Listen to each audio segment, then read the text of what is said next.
نحمده ونصلي على رسوله الكريم اما بعد فاعوذ بالله من الشيطان الرجيم بسم الله الرحمن الرحيم رب اشرح لي صدري ويسر لي امري واحلل عقدة من لساني يفقهوا قولي۔ ناظرین، پروگرام اللہ کے خوبصورت نام کے ساتھ آپ کی خدمت میں حاضر ہے۔ آج ہم انشاءاللہ العزیز اللہ سبحانہ وتعالی کے نام الفتاح پر بات کریں گے۔ الفتاح کا معنی ہے کھولنے والا، فیصلہ کرنے والا۔ اللہ سبحانہ وتعالی الفتاح ہے۔ آسمان اور زمین کے خزانوں کی کنجیاں اس کے ہاتھ میں ہیں۔ وہ جس پر چاہے ان کو کھول دے، اور جس پر وہ اپنے فضل کے دروازے کھول دیتا ہے پھر اسے بند کرنے والا کوئی نہیں، اس کے فضل کو روکنے والا کوئی نہیں، اور جسے وہ روک دے پھر اس کے سوا کھولنے والا بھی کوئی نہیں۔ اور وہ الفتاح ہے جو اپنے بندوں کے درمیان ان کے اندر پائے جانے والے جھگڑوں کا فیصلہ کرنے والا بھی ہے۔ وہی الفتاح ہے جو اپنے بندوں کو فتح و نصرت عطا فرماتا ہے۔ فتاح کا لفظ فتح سے ہے، جس کا معنی ہوتا ہے کسی بند چیز کو کھولنا، اور اس کو کھولنے کے لیے مفتاح چاہیے ہوتی ہے، یعنی کنجی۔ تو مفتاح ہر وہ چیز، یعنی ایک تو ہے چابی یا کی جو عام معنوں میں استعمال ہوتا ہے، لیکن اس سے مراد ہر وہ چیز ہوتی ہے جس کے ذریعے بند چیزوں کو نکالنے تک رسائی حاصل کی جائے یا ایکسس کیا جائے، اور جس کے بغیر بند چیز تک پہنچا نہ جا سکے۔ ابو ہریرہ کہتے ہیں کہ نبی صلی اللہ علیہ وسلم نے فرمایا، مجھے جوامع الکلم کے ساتھ مبعوث کیا گیا، رعب کے ذریعے میری مدد کی گئی، اور ایک مرتبہ سوتے ہوئے زمین کے تمام خزانوں کی چابیاں میرے پاس لا کر میرے ہاتھ میں رکھ دی گئیں۔ نبی صلی اللہ علیہ وسلم کو مفاتیح الکلم عطا کیے گئے۔ اور مفاتیح الکلم کیا ہے؟ کہ آپ صلی اللہ علیہ وسلم کی زبان میں فصاحت و بلاغت پیدا کر دی گئی، آپ کے لیے بولنا اور اپنا میسج کنوے کرنا آسان کر دیا گیا۔ مشکل سے مشکل بات اور پیچیدہ سے پیچیدہ بات کو آپ صلی اللہ علیہ وسلم کو پوری حکمت کے ساتھ، بہت آسانی کے ساتھ، خوبصورت الفاظ، مختصر اور جامع الفاظ میں کہنے کی صلاحیت بخشی گئی۔ یہ اللہ سبحانہ وتعالیٰ کا آپ پر خاص کرم تھا، خاص فضل تھا، اور اسی کے ذریعے پھر آپ صلی اللہ علیہ وسلم نے لوگوں کے بند دل کھولے، ان کے دلوں تک رسائی حاصل کی۔ عبداللہ بن مسعود کہتے ہیں کہ رسول اللہ صلی اللہ علیہ وسلم کو ہر خیر کے جامع الفاظ عطا کیے گئے، اور ہر چیز کے خاتمے کا بھی موضوع عطا کیا گیا، یعنی آپ صلی اللہ علیہ وسلم کا کلام بہت عمدہ طریقے سے شروع ہوتا اور بہت مناسب انداز میں اس کا اختتام ہوتا، اور اس کے اندر ایک اعتدال بھی ہوتا، اور مختصر الفاظ میں آپ بڑی سے بڑی بات بہترین انداز میں فرما دیتے، جو سننے والے کے کان پر بوجھ بھی نہیں ہوتی تھی۔ پھر اسی طرح عربی زبان میں الفتاح حاکم اور قاضی کو بھی کہتے ہیں، کہ جو لوگوں کے درمیان فیصلے کرتا ہے۔ اللہ سبحانہ وتعالیٰ قیامت کے دن تمام لوگوں کے بیچ میں جتنے بھی جھگڑے ہیں ان سب کا بہترین فیصلہ کر دے گا۔ لیکن الفتاح کا جو مشہور و معروف معنی ہے کھولنے والا اور بند دروازے کھولنے والا، تو حقیقت یہ ہے کہ آسمان و زمین کے سارے خزانے اللہ سبحانہ وتعالیٰ کے ہاتھ میں ہیں، اور ان کی کنجیاں بھی اسی کے پاس ہیں۔ سورۃ المنافقون میں آتا ہے، وَلِلَّهِ خَزَائِنُ السَّمَاوَاتِ وَالْأَرْضِ وَلَكِنَّ الْمُنَافِقِينَ لَا يَفْقَهُونَ۔ آسمانوں اور زمین کے خزانے اللہ ہی کے پاس ہیں، لیکن منافق لوگ اس بات کو نہیں سمجھتے۔ نبی صلی اللہ علیہ وسلم نے اس بات کی یوں وضاحت فرمائی کہ اللہ سبحانہ وتعالیٰ سے آپ نے روایت کیا، جسے حدیث قدسی کہتے ہیں، کہ اللہ تعالیٰ فرماتے ہیں، اے میرے بندو، تم سب گمراہ ہو سوائے ان کے جنہیں میں ہدایت دوں، بس تم مجھ سے ہدایت مانگو، میں تمہیں ہدایت دوں گا۔ اے میرے بندو، تم سب بھوکے ہو سوائے ان کے جنہیں میں کھلاؤں، تم مجھ سے کھانا مانگو، میں تمہیں کھانا کھلاؤں گا۔ اے میرے بندو، تم سب برہنہ ہو سوائے ان کے جنہیں میں لباس پہناؤں، تم مجھ سے لباس مانگو، میں تمہیں پہناؤں گا۔ اے میرے بندو، تم سب دن رات گناہ کرتے ہو اور میں سارے گناہوں کو بخشتا ہوں، تم مجھ سے بخشش چاہو، میں تمہارے گناہ معاف کر دوں گا۔ تو گویا ہر چیز کا خزانہ اللہ کے پاس ہے، ہر چیز کا کنٹرول اور ہر چیز پر اسے پوری طرح قدرت حاصل ہے. اس لیے انسان کی زندگی میں چھوٹی سے چھوٹی ضرورت ہو یا بڑی ضرورت ہو، یا کہیں کسی بھی کام میں کوئی رکاوٹ آ جائے، تو اسے بلا جھجک اپنے رب سبحانہ و تعالی کی طرف رجوع کرنا چاہیے، اور وہ اس کو کھولنے پر پوری طرح قادر ہے، اور جب وہ کھول دے تو کوئی اور بند بھی نہیں کر سکتا. نبی صلی اللہ علیہ وسلم نے فرمایا، جان لو اگر ساری دنیا مل کر تمہیں کوئی فائدہ پہنچانا چاہے تو نہیں پہنچا سکتی جب تک کہ اللہ نہ چاہے، اور اگر وہ سارے مل کر تمہیں کوئی نقصان دینا چاہے تو تمہیں کچھ بھی نقصان نہیں پہنچا سکتے سوائے اس کے جو اللہ نے تمہارے لیے لکھ دیا. قلم اٹھا لیے گئے اور صحیفے خشک ہو چکے. تو اس لیے انسان کو اللہ سبحانہ تعالیٰ کی طرف ہی رجوع کرنا چاہیے. سورۃ الملک میں آتا ہے، امن ھذا الذی یرزقکم ان امسک رزقہ بل لجوا فی عتو و نفور. یہ کون ہے جو تمہیں رزق دے اگر وہ اپنا رزق روک لے؟ یعنی اگر اللہ تعالیٰ نہ دے تو پھر کون تمہیں دے سکتا ہے؟ اگر کسی انسان کے ذریعے تمہیں ملتا ہے یا کسی اور ذریعے وسیلے سے بھی، تو دراصل وہ اللہ سبحانہ تعالیٰ ہی کا فیصلہ ہوتا ہے. وہی بند دلوں کو کھولتا ہے، وہی لوگوں کے دلوں میں آپ کے لیے مہربانی ڈالتا ہے، یا وہی ایسی راہیں دکھاتا ہے، وہ راستے کھولتا ہے، وہ اسباب پیدا کرتا ہے کہ جس کی وجہ سے اللہ سبحانہ تعالیٰ تمہیں وہ چیز عطا کر دیتا ہے جس کی تمہیں تلاش ہوتی ہے. اور اگر اللہ تعالیٰ نہ دینا چاہے، جیسے سورۃ الملک میں یہ آتا ہے، قل ارأیتم ان اصبح ماؤکم غورا فمن یأتیکم بماء معین. کہہ دو اگر تم دیکھو کہ تمہارا پانی گہرا چلا جائے تو کون ہے جو تمہیں بہتا ہوا پانی لا دے؟ کوئی بھی نہیں. تو دن رات ہم پانی پیتے ہیں، مختلف نعمتیں استعمال کرتے ہیں، وہ سب کہاں سے آتی ہیں؟ اور آپ دیکھیں کہ بہت سی چیزیں اللہ سبحانہ تعالیٰ نے زمین کے اندر بند کر کے رکھی ہوئی ہیں، پریزرو کی ہوئی ہیں. بہت سی چیزیں پھلوں کے اندر رکھی ہوئی، بہت سے منرلز اور بہت سے وٹامنز اور بہت سی اور ضرورت کی چیزیں جنہیں ہمیں خود بھی نہیں پتا اور ہم انہیں استعمال کرتے رہتے ہیں. وہ سب کس نے محفوظ کیا اور ان تک راہ کس نے دکھائی؟ ان کے فائدے کس نے بتائے؟ وہ انسان کے دل پر کس نے اتارے؟ یہ سارے تجربات اور مشاہدات کا موقع کس نے عطا کیا؟ یہ سب کچھ کرنے والا دراصل اللہ ہی ہے. سب رزق، خیر اور رحمت کے دروازے وہی کھولتا ہے. اور اللہ تعالیٰ کا وعدہ ہے، الفتاح کا یہ وعدہ ہے کہ وہ اپنے بندوں کے لیے رزق کے دروازے کھولے گا. فرمایا وَلَوْ أَنَّ أَهْلَ الْقُرَىٰ آمَنُوا وَاتَّقَوْا لَفَتَحْنَا عَلَيْهِمْ بَرَكَاتٍ مِّنَ السَّمَاءِ وَالْأَرْضِ وَلَٰكِنْ كَذَّبُوا فَأَخَذْنَاهُمْ بِمَا كَانُوا يَكْسِبُونَ.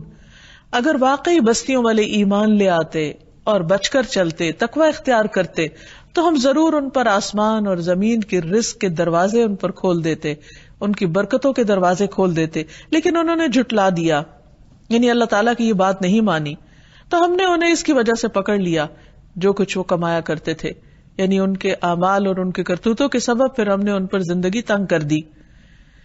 ایک اور جگہ پر آتا ہے ما یفتح اللہ للناس من رحمت فلا ممسک لها وما یمسک فلا مرسل له من بعده وهو العزیز الحکیم.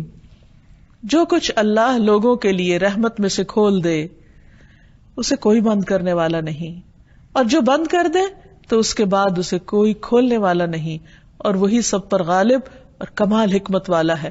اس لیے جب جہاں کوئی دروازہ بند ہو، کسی بھی چیز کی کوئی رکاوٹ آئے، تو پورے یقین کے ساتھ یا فتاح کہہ کر اللہ سبحانہ تعالیٰ کو پکاریں. اور پھر آپ دیکھیے کہ صرف زمین یا نہیں، آسمان کے دروازے بھی وہی کھولتا ہے، آسمان سے بارش بھی وہی برساتا ہے، رزق وہی بھیجتا ہے، اور پھر انسان کے لیے اپنی رحمت کے دروازے کھول دیتا ہے. اس لیے کبھی بھی مشکل سے مشکل حالات میں نا امید نہ ہو، ہمیشہ اللہ سبحانہ تعالیٰ پر اعتماد کریں، توکل کریں، امید رکھیں کہ وہ سارے راستے کھولنے والا ہے. اور انبیاء علیہم السلام نے بھی اپنی امتوں کو، اپنی اولادوں کو اسی چیز کی تعلیم دی. یعقوب علیہ السلام جب بہت عرصے تک، سال ہا سال تک یوسف علیہ السلام کو کھو چکے تھے اور ان کا کچھ بھی انہیں علم نہیں تھا، لیکن حیرت کی بات ہے کہ وہ اللہ کی رحمت سے نا امید نہیں تھے، اور وہ آخری عمر میں بھی جب کہ ان کی نگاہ جاتی رہی، وہ اپنے بچوں کو کیا کہتے ہیں؟ یا بنی اذهبوا فتحسسوا من یوسف واخیہ ولا تیأسوا من روح اللہ انہ لا ییأس من روح اللہ الا القوم الکافرون. اے میرے بیٹو، جاؤ اور یوسف اور اس کے بھائی کا سراغ لگاؤ اور اللہ کی رحمت سے مایوس نہ ہو. اللہ تعالیٰ راستہ بنا دے گا. جاؤ تلاش کرو. کہاں تلاش کرو؟ کس جگہ؟ کیسے؟ اتنی بڑی زمین پر کیسے اس منزل تک پہنچے کہ جہاں اس مقصود کو پا سکیں؟ تو جو بندہ اپنے رب کے الفتاح ہونے پر پورا یقین رکھتا ہے، وہ یہ نہیں دیکھتا کہ اسباب نہیں ہیں، وہ یہ دیکھتا کہ اللہ تعالیٰ یہ کر سکتا ہے. مثلا کوئی چیز آپ کی گم ہو جاتی، ہمیں نہیں پتا کہ وہ کہاں ہے، لیکن اللہ تعالیٰ کو پتا ہے کہ اللہ سبحانہ وتعالیٰ، میں لا علم ہوں، میں جاہل ہوں، میں اندھیرے میں ہوں، میں نہیں جانتا، میرے لیے سارے دروازے بند ہیں، لیکن تو مجھے صحیح رستے کی رہنمائی دے سکتا ہے اور میری گمشدہ چیز تک مجھے پہنچا سکتا ہے. عام طور پر کوئی چوری ہو جائے یا کوئی چیز کھو جائے تو لوگ بعض اوقات جنات کے ذریعے اور جادوگروں کے ذریعے غیب کی خبریں معلوم کرنے کی کوشش کرتے ہیں، حالانکہ ان کے پاس کہاں سے علم ہے. ایسے میں اصل علم تو اللہ کے پاس ہے اور اس تک پہنچانے والا بھی اللہ ہے. تو پورے یقین کے ساتھ کہ یا رب، میری کوئی ہوئی چیز کہیں پر جو ہے تو مجھے اس تک پہنچا دے، وہ دروازہ تو میرے لیے کھول دے جس کی مجھے خود بھی خبر نہیں، اور اللہ سبحانہ وتعالیٰ یقیناً وہاں تک پہنچائے گا، کیونکہ اس کے لیے کچھ بھی مشکل نہیں. اگر سالوں کے بعد یوسف علیہ السلام کا پتہ چل گیا اور اللہ سبحانہ وتعالیٰ نے باپ کو بیٹے سے ملا دیا تو اس کے لیے کچھ بھی مشکل نہیں ہے. اس لیے ایمان اور مایوسی دو چیزیں ساتھ نہیں ہوتی. مایوسی کو کفر کہا گیا ہے. ایوب علیہ السلام کی مثال ہمارے سامنے، 18 سال تک بیماری کا شکار رہے، ان کو سبھی چھوڑ گئے، تنہا رہ گئے، لیکن اس تنہائی میں انہیں اللہ سبحانہ وتعالیٰ کی عبادت میں اور لطف آنے لگا اور وہ مایوس نہیں ہوئے. قرآن مجید میں آتا ہے وَاذْكُرْ عَبْدَنَا ایوب، ہمارے بندے ایوب کا ذکر کرو. اذ نادى ربه، جب اس نے اپنے رب کو پکارا، انی مسنی الشیطان بنصب وعذاب، بے شک شیطان نے مجھے بڑا دکھ اور تکلیف پہنچائی ہے. تو یا رب، یعنی انہوں نے زبان سے نہیں کہا لیکن اپنی حالت کا اظہار کیا کہ یا رب میرے اوپر کیسی مشکل آ گئی ہے کہ ایک طرف جسمانی تکلیف ہے تو دوسری طرف شیطان وسوسے ڈال کر روحانی طور پر ستا رہا ہے. تو اللہ سبحانہ وتعالیٰ نے انہیں راہ دکھا دی، دروازہ کھول دیا ان کے لیے اپنی رحمت کا. فرمایا ارکض برجلک ھذا مغتسل بارد وشراب ووهبنا له اهله ومثلهم معهم رحمتا منا وذکری لأولی الالباب. فرمایا اپنا پاؤں مارو، یہ نہانے کا اور پینے کا ٹھنڈا پانی ہے اور ہم نے اسے اس کے گھر والے عطا کر دیے، یعنی سب واپس آ گئے اور ان کے ساتھ اتنے اور بھی دیے ہماری طرف سے رحمت کے لیے. اللہ نے رحمت کا دروازہ کھول دیا اور عقل والوں کی نصیحت کے لیے کہ باقی بھی جن کے اندر عقل ہے، کامن سینس ہے، وہ اس واقعے سے سبق حاصل کرے اور انتہائی بیماری کے عالم میں بھی مایوس نہ ہو، اللہ سبحانہ وتعالیٰ سے صحت مانگتے رہیں. اللہ سبحانہ وتعالیٰ ناممکن کو ممکن کر سکتا ہے، اور بعض اوقات حالات کتنے بھی مخالف سمجھ جا رہے ہوں، اللہ تعالیٰ ان مخالف جانے والی ہواؤں کو آپ کے موافق کر سکتا ہے. صلح حدیبیہ کا موقع مسلمانوں کے لیے انتہائی رنج و غم کا موقع تھا، اور ابھی اس سے فارغ ہوئے تھے کہ اللہ سبحانہ وتعالیٰ نے سورۃ الفتح اتار دی. انا فتحنا لک فتحا مبینا، ہم نے آپ کو کھلی فتح عطا کر دی. فتح عطا کی کھلی فتح یعنی اللہ سبحانہ وتعالیٰ کی طرف سے ہے کہ جس چیز میں مسلمان دیکھ رہے تھے کہ ان کی پسپائی ہے، اللہ سبحانہ وتعالیٰ نے اسی چیز کو ان کے لیے رحمت کا ذریعہ بنا دیا. اسی طرح اللہ سبحانہ وتعالیٰ اپنے بندوں کے لیے توبہ اور بخشش کے دروازے بھی کھولتا ہے.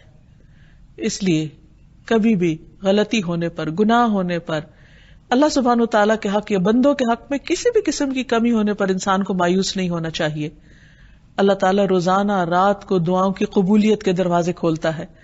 ابن مسعود کہتے ہیں کہ رسول اللہ صلی اللہ علیہ وسلم نے ارشاد فرمایا، جب رات کا آخری تہائی حصہ باقی رہ جاتا ہے تو اللہ تعالیٰ اپنی شان کے مطابق آسمان دنیا پر نزول اجلال فرماتے ہیں، آسمانوں کے دروازے کھول دیے جاتے ہیں اور اللہ تعالیٰ اپنے ہاتھوں کو پھیلا کر فرماتے ہیں ہے کوئی مانگنے والا کہ اس کی درخواست پوری کی جائے، اور یہ سلسلہ طلوع فجر تک جاری رہتا ہے.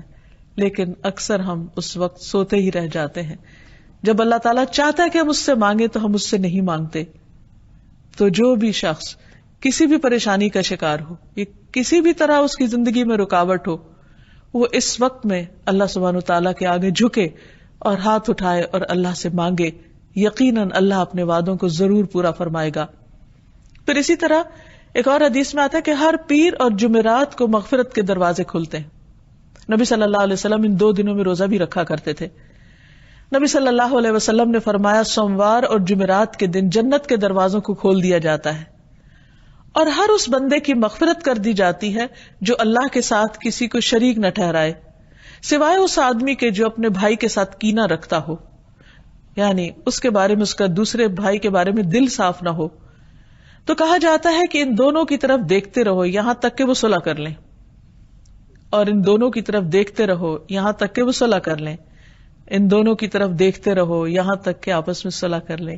یعنی جب یہ اپنے دلوں سے کینہ نکال دیں گے تو ان پر اللہ کی رحمت کے دروازے کھل جائیں گے، اور ان کی اٹکی ہوئی دعائیں، وہ مشکلات جو ان کی زندگی کے لیے ایک بہت بڑا بوجھ بنی ہوئی ہیں، اللہ تعالیٰ ان کو کھول دے گا، اور جنت کے دروازے بھی ان کے لیے کھول دے گا، اپنی رحمت کے دروازے. پھر اسی طرح اللہ سبحانہ وتعالیٰ نے اپنے مومن بندوں کے لیے توبہ کا دروازہ مرتے دم تک کے لیے کھول رکھا ہے. فرمایا مغرب میں ایک دروازہ ہے جو توبہ کے لیے کھلا ہوا ہے، اس کی مسافت 70 سال پر محیط ہے. بہت بڑا دروازہ ہے کہ اگر کوئی چلے تو 70 سال میں اس دروازے کی چوڑائی کو نہ پہنچ سکے. اللہ سبحانہ وتعالیٰ نے اسے آسمان و زمین کی تخلیق کے دن کھولا تھا. جس دن زمین آسمان بنائے اسی دن توبہ کا یہ دروازہ بنایا اور اسے کھول دیا، اور اس وقت تک بند نہ ہوگا جب تک کہ سورج مغرب سے طلوع نہ ہو جائے. اور ایک اور روایت میں آتا ہے کہ جب تک انسان کی سانس اکھڑنے نہ لگے. پھر اسی طرح یہ ہے کہ اللہ سبحانہ وتعالیٰ نافرمانوں کے لیے آزمائش کے دروازے بھی کھولتا ہے. اور وہ آزمائش کے دروازے کیا ہیں کہ ان کو ان کی نافرمانی کے باوجود دنیا کی بہت نعمتیں دے دیتا ہے، اور اس سے وہ اس بھول میں پڑ جاتے ہیں کہ اللہ ہم سے بہت راضی، اور وہ اور دل کھول کے نافرمانیاں کرتے. قرآن مجید میں آتا فَلَمَّا نَسُوا مَا ذُكِّرُوا بِهِ فَتَحْنَا عَلَيْهِمْ أَبْوَابَ كُلِّ شَيْءٍ حَتَّى إِذَا فَرِحُوا بِمَا أُوتُوا أَخَذْنَاهُمْ بَغْتَةً فَإِذَا هُمْ مُبْلِسُونَ. پھر جب وہ اس کو بھول گئے جس کی انہیں نصیحت کی گئی تھی، یعنی اللہ کی یاد بھول گئے، اللہ کا دین بھول گئے، اللہ کے احکامات بھول گئے، تو کیا کیا ہم نے؟ ان کی رسی دراز کر دی. فتحنا علیہم ابواب کل شیء، دنیا کی ساری نعمتیں ان پر کھول دی. تو انسان اس وقت بڑے غرور میں آ جاتا ہے کہ اللہ مجھ سے راضی، کیونکہ ہم عام طور پر کس وقت سمجھتے کہ اللہ ہم سے راضی ہے جب ہم پر دنیا کی نعمتیں عام ہوتی چلی جاتی ہیں، حالانکہ یہ اللہ سبحانہ وتعالیٰ کی آزمائش ہوتی ہے کہ نافرمانی کے باوجود رزق زیادہ ملتا جائے. فرمایا حتی اذا فرحوا، یہاں تک کہ جب وہ خوب خوش ہو گئے، پھول اٹھے، بما اوتو، ان چیزوں پر جو وہ انہیں دی گئی تھی، اخذناہم بغتۃ، تو اچانک ہم نے انہیں پکڑ لیا، یکایک کہ انہیں پتہ بھی نہ چلے. فاذا ہم مبلسون، تو اچانک وہ مایوس ہونے لگے، نا امید ہونے لگے. تو کبھی بھی اللہ کے مومن بندے، اللہ سے ڈرنے والے، اللہ کی اس چال سے بے خوف نہیں ہوتے. فلا یأمن مکر اللہ الا القوم الخاسرون، صرف خسارہ اٹھانے والے، نقصان پانے والے ہی اللہ سبحانہ وتعالیٰ کی مختلف تدبیروں سے بے خوف ہو جاتے ہیں، اور وہ یہ بھول جاتے ہیں کہ نعمت بھی ایک امتحان ہے. جب اللہ ہمیں کچھ دیتا ہے تو ہم پر لازم ہے کہ ہم اس کا شکر ادا کریں اور زیادہ اس کی فرما برداری کریں، نہ کہ ہم نافرمانیوں سے اس کو ناراض کر لیں. پھر اسی طرح ایک اور آیت میں آتا ہے وَلَقَدْ أَخَذْنَاهُمْ بِالْعَذَابِ فَمَا اسْتَكَانُوا لِرَبِّهِمْ وَمَا يَتَضَرَّعُونَ، بلا شبہ ہم نے انہیں عذاب میں پکڑا، پھر بھی وہ اپنے رب کے سامنے نہیں جھکے، نہ انہوں نے عاجزی اختیار کی. یعنی بعض اوقات ایسا بھی ہوتا ہے کہ اللہ سبحانہ وتعالیٰ نعمت چھین لیتا ہے، انسان کو مصیبت میں ڈالتا ہے تاکہ اب یہ اللہ کی طرف رجوع کرے، لیکن کچھ لوگ اس وقت بھی نہیں اللہ کو پکارتے اور ناراض ہو جاتے ہیں اور اللہ سے دور ہو جاتے ہیں، حالانکہ وہ اللہ تعالیٰ کو کچھ بھی نہیں بگاڑ سکتے. اب کیا ہوا؟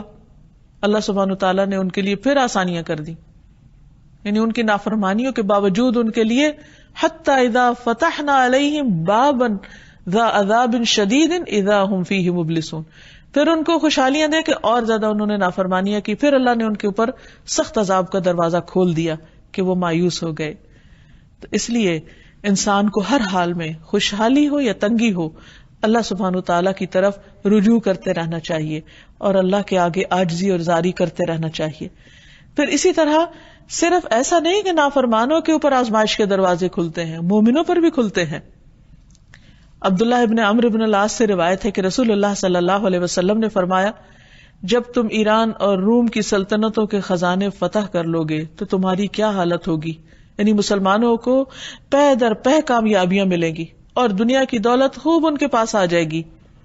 تو عبد الرحمن بن عوف نے فرمایا کہ ہم شکر ہی کے کلمات کہیں گے، یعنی جیسے پہلے اللہ کا شکر ادا کرتے ہیں پھر بھی کریں گے، اور وہ کلمات ادا کریں گے جن کا اللہ نے ہمیں حکم دیا.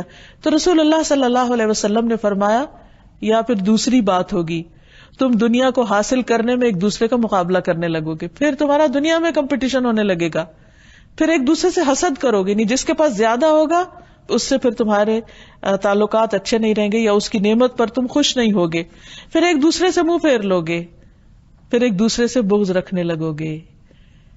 یہ ہے وہ امتحان جس سے عام طور پر لوگ غافل رہتے ہیں.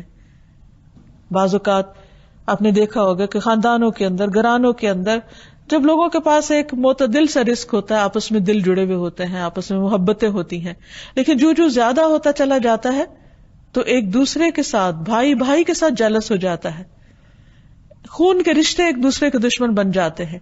کیونکہ جب ایک کو زیادہ مل جاتا ہے اور دوسرے کے پاس کم ہوتا ہے تو جسے زیادہ ملتا ہے نہ وہ امن میں ہوتا ہے، اور جس کے پاس کم ہوتا ہے وہ الگ ایک امتحان میں ہوتا ہے. اور اس طرح باہم ایک دوسرے کی خیر خواہی کی بجائے ایک دوسرے کے ساتھ حسد اور بغض اور کینہ، اور اس طرح انسان اپنے آپ کو اللہ کی رحمتوں سے محروم کر لیتا ہے. تو حقیقت یہ ہے کہ انسان پر کوئی بھی حالت ہو تو انسان رب کی طرف رجوع کرے، اور اگر مشکل آ جائے تو اللہ تعالی سے دعا کرے. دعاؤں میں سب سے بہترین دعا جو اس نام کی مناسبت سے ہے وہ سورۃ الفاتحہ کی ہے. اللہ سبحانہ وتعالیٰ نے قرآن کو سورۃ الفاتحہ سے کھولا، اس سے اس کی ابتدا کی. اس لیے ہماری زندگی میں بھی اگر کوئی تنگی اور تکلیف ہو تو کثرت سے سورۃ الفاتحہ پڑھی جا سکتی ہے، کیونکہ سورۃ الفاتحہ کے بعد جو دعا کی جاتی وہ دعا قبول ہوتی ہے. ابن عباس کہتے ہیں کہ ہمارے درمیان جبریل علیہ السلام نبی صلی اللہ علیہ وسلم کے پاس بیٹھے ہوئے تھے کہ اچانک اوپر سے ایک آواز سنی. آپ نے اپنا سر مبارک اٹھایا. جبریل علیہ السلام نے فرمایا یہ آسمان کا دروازہ ہے جسے صرف آج کھولا گیا، اس سے پہلے کبھی نہیں کھولا گیا تھا. پھر اس سے ایک فرشتہ اترا. جبریل علیہ السلام نے فرمایا کہ یہ فرشتہ جو آج زمین پر آیا اس سے پہلے کبھی نہیں آیا. فرشتے نے سلام کیا اور کہا آپ کو ان 2 نوروں کی خوشخبری ہو جو آپ کو دیے گئے اور آپ سے پہلے کسی نبی کو نہیں دیے گئے، ایک سورۃ الفاتحہ اور دوسرے سورۃ البقرہ کی آخری آیات. آپ جب ان دونوں میں سے جو بھی پڑھیں گے تو آپ کی مانگی ہوئی چیز ضرور عطا کی جائے گی. یعنی ان آیات کو پڑھنے کے بعد رحمت کے دروازے کھولیں گے، دعائیں قبول ہوں گی. سورۃ الفاتحہ نہ صرف یہ کہ باقی دعاؤں کی قبولیت کا ذریعہ ہے بلکہ خاص طور پر بیماریوں کے علاج کے طور پر بھی. تو بہرحال انڈرسٹوڈ بات ہے کہ جس میں اللہ کی عبادت اور اللہ کی مدد کا ذکر کیا جائے، ایاک نعبد و ایاک نستعین، اور اس سے پہلے اللہ سبحانہ وتعالیٰ کے ناموں کے ساتھ اس کی تعریف کی جائے، الحمدللہ رب العالمین الرحمن الرحیم مالک یوم الدین. تو یہ سب اللہ کے خوبصورت نام ہیں. اور پھر اس کے بعد اللہ سے دعا کی جائے اہدنا الصراط المستقیم. ہم سمجھتے ہیں کہ اہدنا الصراط المستقیم سے مراد صرف اسلام کا راستہ ہے، اس سے مراد صحیح راستہ ہے، یعنی کسی بھی مشکل میں، کسی بھی رکاوٹ کے وقت یا اللہ ہمیں کدھر کو جانا چاہیے، دروازہ کہاں سے کھلے گا، یہ تو ہماری رہنمائی فرما اور ہمیں صحیح طرز عمل اختیار کرنے کی توفیق دے. تو بہرحال اللہ سبحانہ وتعالیٰ نے اس سورت کی برکت سے، اس کے پڑھنے کی برکت سے جسمانی بیماری بھی دور کی. اور ویسے بھی قرآن مجید میں آتا ہے وَنُنَزِّلُ مِنَ الْقُرْآنِ مَا هُوَ شِفَاءٌ وَرَحْمَةٌ، کہ ہم قرآن میں وہ اتارتے ہیں جو شفا اور رحمت ہے. پھر اسی طرح یہ کہ اللہ سبحانہ وتعالیٰ آسمان کے دروازے کھولنے والا ہے، آسمان میں چڑھنے اترنے والی تمام چیزوں کو جانتا ہے. يَعْلَمُ مَا يَلِجُ فِي الْأَرْضِ وَمَا يَخْرُجُ مِنْهَا وَمَا يَنزِلُ مِنَ السَّمَاءِ وَمَا يَعْرُجُ فِيهَا وَهُوَ الرَّحِيمُ الْغَفُورُ. وہ جانتا ہے جو کچھ زمین میں داخل ہوتا ہے اور جو زمین سے باہر نکلتا ہے. وہ رستہ کھلتا ہے تو نکلتا ہے اور داخل ہوتا ہے, اور جو آسمان سے اترتا ہے اور جو آسمان میں چڑھتا ہے, اور وہ نہایت رحم والا بے حد بخشنے والا ہے. تو یہ سب کچھ بھی دراصل اللہ ہی کرتا ہے. پھر اسی طرح انسان کے نیک اعمال کے لیے آسمانوں کے دروازے کھلتے ہیں, پاک روحوں کے لیے, نیک روحوں کے لیے آسمان کے دروازے کھولے جاتے ہیں.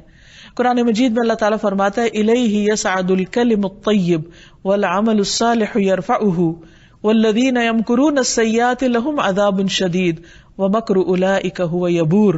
اسی کی طرف پاکیزہ بات چڑھتی ہے, یعنی انسان اللہ کا ذکر کرتا ہے, اس کو یاد کرتا ہے, یا اس کے کتاب میں سے کچھ پڑھتا ہے, یا دعا کرتا ہے, تو اللہ سبحانہ وتعالیٰ اس کے لیے رحمت کے دروازے کھولتے ہیں اور نیک عمل اسے بلند کرتا ہے. اس کا مطلب یہ ہے کہ صرف باتیں کرنے سے فائدہ نہیں ہوتا جب تک کہ انسان کا عمل اس کے موافق نہ ہو. جب انسان ساتھ عمل کرتا ہے, مثلا صدقہ خیرات کرتا ہے, نماز پڑھتا ہے, یا کوئی اور کسی کی خدمت کرتا ہے اور اس کے ساتھ وہ دعا بھی کرتا ہے, تو یہ دعا یا ذکر یا جو بھی وہ پڑھتا ہے وہ اللہ سبحانہ وتعالیٰ کے ہاں قبولیت کا درجہ پاتا ہے. اور فرمایا جو لوگ برائیوں کی خفیہ تدبیریں کرتے ہیں ان کے لیے سخت عذاب ہے, اور ان لوگوں کی خفیہ تدبیر بربادی ہو کر رہے گی. پھر اسی طرح حدیث میں ہمیں تفصیل سے بتایا گیا کہ کس طرح نیک روح کے چڑھنے کے لیے آسمان کے دروازے کھولے جاتے ہیں. نبی صلی اللہ علیہ وسلم نے فرمایا مومن جب دنیا سے رخصتی اور سفر آخرت پر جانے کے قریب ہوتا ہے, یعنی کسی کی موت کا وقت آتا ہے, تو آسمان سے روشن چہروں والے فرشتے آتے ہیں, گویا ان کے چہرے سورج کی طرح ہوں. ان کے پاس جنت کا کفن اور جنت کی حنوت یعنی خوشبو ہوتی ہے. وہ حد نگاہ, یعنی جدھر بھی وہ مرنے والا دیکھتا ہے وہ اس طرف وہ پھیلے ہوئے ہوتے ہیں فرشتے. پھر ملک الموت اس کے سرہانے آ کے بیٹھ جاتے ہیں, یعنی قریب آتے ہیں جنہوں نے جان نکالنی ہوتی ہے, اور کہتے ہیں اے نفس مطمئنہ. اور یہ کس کو کہیں گے؟ ظاہر ہے جس کا نفس مطمئن ہو. اللہ کی رحمت, اللہ کی مغفرت اور خوشنودی کی طرف چلو, جانے کا دن آ گیا, جانے کا وقت آ گیا. اور وہ ایک ایک لمحہ دیکھتے رہتے ہیں کہ جو وقت زندگی کا متعین ہے اس سے پہلے روح نہیں نکالی جائے, اس وقت تک بندہ اس جان کنی کے عالم میں ہوتا ہے. بہرحال اب جب ملک الموت وہ روح پکڑ کے باہر کھینچ کے نکالتے ہیں تو مومن کی روح اس طرح بہہ کے نکل جاتی ہے جیسے مشکیزے کے منہ سے پانی کا قطرہ نکل جاتا ہے, اسے ٹپک پڑتا ہے, آسانی سے نکل آتی ہے. ملک الموت اسے پکڑ لیتے ہیں اور دوسرے فرشتے پلک جھپکنے کی مقدار میں اس روح کو ملک الموت کے ہاتھ سے لے کے اس کفن میں جو ساتھ لائے ہوتے ہیں لپیٹ کر جنت سے لائی خوشبو اس پہ لگاتے ہیں اور اپنے ساتھ لے کر اوپر چڑھ جاتے ہیں. پھر اس کے جسم سے ایسی خوشبو آتی ہے جیسے مسک کا ایک خوشگوار جھونکا جو زمین پر محسوس ہو سکے. یعنی بعض اوقات زمین پر جو لوگ اس کے میت کے آس پاس ہوتے ہیں وہ بھی اس خوشبو کو محسوس کر سکتے ہیں.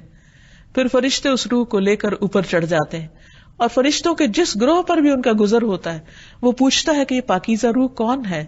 وہ جواب میں اس کا بہترین نام جو دنیا میں اس کا مشہور ہوتا ہے, جس سے لوگ اس کو پکارتے تھے, وہ نام بتاتے ہیں کہ یہ فلاں کی روح جا رہی ہے. حتیٰ کہ وہ اسے لے کر آسمانی دنیا تک پہنچ جاتے ہیں. وہ اس کے لیے دروازہ کھلواتے ہیں تو دروازہ کھول دیا جاتا ہے, تو آسمان کے مقرب فرشتے اس کے ساتھ چل پڑتے ہیں اور اس آسمان تک جاتے ہیں جو اگلا آگے آ رہا ہوتا ہے. 7 آسمانوں کے پار اس کو جانا ہوتا ہے, اور اس طرح ہر آسمان کا دروازہ کھلتا ہے. پوچھا جاتا ہے کس کی روح ہے, بتایا جاتا ہے اس کا وہ بہترین نام جس کے ساتھ وہ دنیا میں مشہور ہوتا ہے, اور پھر وہاں سے دروازہ کھلتا ہے, وہ روح پر چڑھتی ہے, پھر اور مقرب فرشتے ساتھ ملتے ہیں, پھر اگلے آسمان تک اس کو چھوڑ کے آتے ہیں.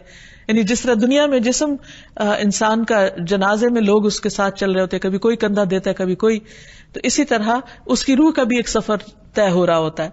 بہرحال اس طرح اس کو 7ویں آسمان تک پہنچا دیا جاتا ہے. تو اللہ تعالیٰ فرماتا ہے میرے بندہ کا نامہ اعمال علیین میں لکھ دو اور اسے زمین کی طرف واپس لے جاؤ, کیونکہ میں نے اپنے بندوں کو زمین کی مٹی سے پیدا کیا, اسی میں لوٹاؤں گا, اسی سے دوبارہ نکالوں گا. چنانچہ اس کی روح جسم میں لوٹا دی جاتی ہے, اور قبر میں جسم کو اٹھا کے بٹھایا جاتا ہے اور بندے کا حساب ہوتا ہے. اور پھر وہ اگر کامیاب ہو جاتا ہے اس حساب میں تو ہمیشہ کے لیے, یعنی جب تک کہ اسے قیامت کا دن نہیں آتا, اسے سلا دیا جاتا ہے اور وہ پرسکون ہوتا ہے. یعنی وہ شخص جس نے دنیا میں اللہ کا ذکر کیا اور اللہ سبحانہ تعالیٰ سے لو لگائی, وہ مرتے وقت بھی پرسکون ہوتا ہے, اور وہ اپنی قبر میں بھی پرسکون ہوتا ہے. وہ حشر کے دن بھی جب لوگ سخت گھبراہٹ میں ہوں گے امن کے ساتھ اٹھے گا. جابر بن عبداللہ کہتے ہیں کہ رسول اللہ صلی اللہ علیہ وسلم نے فرمایا اس نیک آدمی جس کے لیے آسمان کے دروازے کھول دیے گئے اس پر بھی قبر کو تنگ کیا گیا پھر کشادگی پیدا کی گئی. آپ کی مراد سعد بن معاذ سے تھی. یعنی بعض اوقات انسان کے بہت سے نیک عمل ہوتے ہیں لیکن کوئی ایک چیز ایسی ہو سکتی ہے کہ جس پر اس کی پوچھ ہو تو انسان پر اس کی قبر تنگ ہوتی ہے. اور ویسے بھی حدیث میں آتا ہے کہ بندہ مومن کو بھی زمین جو ہے وہ دباتی ہے, لیکن اس کا دبانا ایسے ہی ہے جیسے ماں اپنے بچے کو پیار سے دباتی ہے, اور کافر و منافق کے لیے یا اللہ کے نافرمان کے لیے وہ دبانا عذاب کا دبانا ہوتا ہے.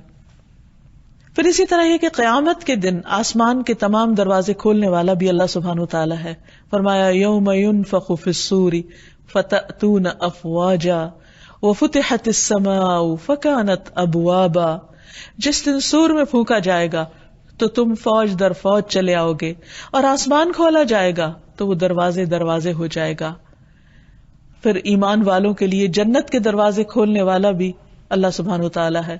وسیق الذین اتقوا ربهم الى الجنة زمرا حتى اذا جاؤوها وفتحت ابوابها وقال لهم خزنتها سلام علیکم طبتم فادخلوها خالدین وقالوا الحمد لله الذي صدقنا وعده وأورثنا الأرض نتبوأ من الجنة حيث نشاء فنعم أجر العاملين. اور وہ لوگ جو اپنے رب سے ڈر گئے گروہ در گروہ جنت کی طرف لے جائے جائیں گے. یعنی تقوی والوں کو گروپس کی شکل میں جنت کی طرف خوش باش لے جایا جائے گا, یہاں تک کہ جب وہ اس کے پاس آئیں گے اس حال میں کہ اس کے دروازے کھول دیے گئے ہوں گے. یعنی اللہ الفتاح ان کو اس طرح ویلکم کرے گا کہ ان کو دروازے کھولنے کی بھی زحمت نہ ہوگی, اور اس کے نگران ان سے کہیں گے تم پر سلام ہو, تم پاکیزہ رہے, یعنی دنیا میں حرام کاریوں سے بچتے رہے, بس اس میں داخل ہو جاؤ ہمیشہ رہنے والے. اور وہ کہیں گے سب تعریف اللہ کے لیے ہے جس نے ہم سے اپنا وعدہ سچا کر دیا اور ہمیں اس زمین کا وارث بنا دیا کہ ہم جنت میں جہاں چاہیں جگہ بنا لیں. سو عمل کرنے والوں کا اجر کتنا اچھا ہے. تو انسان کے لیے دنیا میں کام کے مواقع ہیں, نیکیاں کمانے کے. خوش قسمت ہے وہ جن کو اس کی توفیق ہو جائے اور وہ اللہ سبحانہ وتعالی کی رحمت کے مستحق ہو جائیں, اور ان پر اللہ سبحانہ وتعالی الفتاح خیر و بھلائی کے دروازے کھول دے, دنیا میں نیکی کے کام کرنے کی اپرچونٹیز عطا کرے اور آخرت میں بہترین اجر سے نوازے. اسی طرح نافرمانوں کے لیے جہنم کے دروازے بھی کھولے جائیں گے. وسیق الذین کفروا الی جہنم زمرا حتی اذا جاؤوها فتحت ابوابها وقال لهم خزنتها الم یأتکم رسل منکم یتلون علیکم آیات ربکم وینذرونکم لقاء یومکم ھذا قالوا بلی ولکن حقت کلمۃ العذاب علی الکافرین قیل ادخلوا ابواب جہنم خالدین فیہا فبئس مثوى المتکبرین. اور وہ لوگ جنہوں نے کفر کیا گروہ در گروہ جہنم کی طرف ہانکے جائیں گے, جہاں تک کہ جب وہ اس جہنم کے پاس آئیں گے تو اس کے دروازے کھول دیے جائیں گے, اور اس کے نگران ان سے کہیں گے کیا تمہارے پاس تم میں سے کچھ رسول نہیں آئے تھے جو تم پر تمہارے رب کی آیات پڑھتے ہو اور تمہیں تمہارے اس دن کی ملاقات سے ڈراتے ہو؟ کسی نے تمہیں نہیں بتایا تھا کہ یہ دن بھی ہے, اس کی تیاری کر کے آنا؟ کہیں گے کیوں نہیں, یہ تو ہمیں بتایا گیا تھا, لیکن عذاب کی بات کافروں پر ثابت ہو گئی. کہا جائے گا جہنم کے دروازوں میں داخل ہو جاؤ, اس میں ہمیشہ رہنے والے. پس تکبر کرنے والوں کا کتنا برا ٹھکانہ ہے. اور تکبر کہتے ہیں حق کے انکار کو, کہ انہوں نے حق کی بات جان بوجھ کر بھی قبول نہیں کی. پھر یہ کہ جب انسان کو اللہ سبحانہ وتعالیٰ کے اس نام پر یقین ہو جائے, ایمان ہو جائے, اعتماد ہو جائے, اس کی سمجھ آ جائے, تو پھر اس نام کے ساتھ اس کو پکارنا بھی چاہیے, اس سے دعا کرنی چاہیے. ربنا افتح بیننا وبین قومنا بالحق وانت خیر الفاتحین. اے ہمارے رب, ہمارے درمیان اور ہماری قوم کے درمیان حق کے ساتھ فیصلہ کر دے, اور تو سب فیصلہ کرنے والوں میں سے بہترین فیصلہ کرنے والا ہے. پھر اسی طرح یہ ہے کہ جب مسجد میں داخل ہوں تو دعا کریں. اللہم اغفر لی ذنوبی وافتح لی ابواب رحمتک، اللہ میرے گناہ معاف کر دے اور اپنی رحمت کے دروازے میرے لیے کھول دے. مسجد سے نکلتے وقت اللہ کے فضل کے دروازے کھلنے کی درخواست کرنی چاہیے. اللہم اغفر لی ذنوبی وافتح لی ابواب فضلک، داخل ہوتے ہوئے رحمت اور باہر نکلتے ہوئے فضل کی دعا کی جائے. پھر اسی طرح یہ ہے کہ رب پر بھروسہ کرنا چاہیے اور اسی سے خیر کی چابیاں مانگتے رہنا چاہیے. اور جب دنیا فراغ ہو جائے تو اللہ سے ڈرنا چاہیے اور آپس میں ایک دوسرے سے محبت اور ایک دوسرے کے حقوق کا خیال رکھنا چاہیے. اگر نافرمانی کرنے کے باوجود، گناہ کے باوجود دنیا زیادہ مل رہی ہے تو ڈر کر پلٹ جانا چاہیے، توبہ کرنی چاہیے. اور انسان کو اچھے حال میں اپنے برے وقت کا بھی خیال کرنا چاہیے کہ میری تنگی کو اللہ نے کس طرح آسانی میں بدلا. اپنے ماضی کو ہمیشہ یاد رکھنا چاہیے جب انسان کے اوپر کوئی بیماری ہو یا رزق کی تنگی ہو یا کسی بھی طرح کی، تاکہ انسان کا دل شکر گزار رہے. اور اسی طرح خود بھی خیر کی کنجی بننے کی کوشش کرنا چاہیے.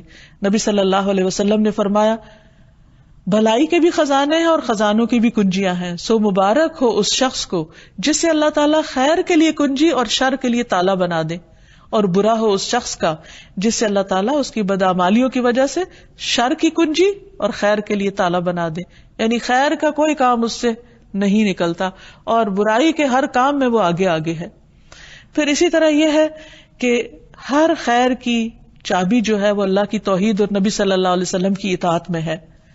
اور پھر یہ کہ جنت کے 8 دروازے ہیں، ایسے اعمال کی کوشش کرے کہ اس پر ہر دروازہ کھل جائے اور شر کی چابی بننے سے بچے اور شر کے دروازوں کی طرف نہ جائے، یعنی برائی کے کاموں کو چھوڑ دے.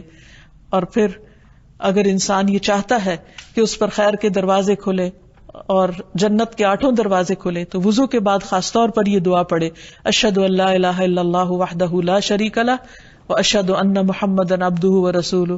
اور پھر یہ کہ اپنے فرائض کو ادا کرتا چلا جائے، اور جب اللہ کی کوئی بات سنے تو سن کر مان لے، اللہ تعالیٰ کی اطاعت کرے، اللہ تعالیٰ کی نافرمانی سے بچے، کیونکہ جو لوگ اللہ کے نافرمان ہیں ان کے لیے آتا ہے لا تفتح لهم ابواب السماء ولا يدخلون الجنۃ، کہ نہ ان کے لیے آسمان کے دروازے کھلیں گے اور نہ وہ جنت میں داخل ہوں گے. تو اللہ تعالیٰ سے دعا ہے کہ اے فتاح، اے دلوں کے کھولنے والے، اے رزق کے دروازے کھولنے والے، اے رحمت کے دروازوں کے مالک، تو ہم سب پر خیر و بھلائی کے دروازے کھول دے، ہمارے دلوں کو اپنی ہدایت کے لیے کھول دے تاکہ ہم تیرے فرما بردار بندے بن سکیں. وآخر دعوانا ان الحمد للہ رب العالمین.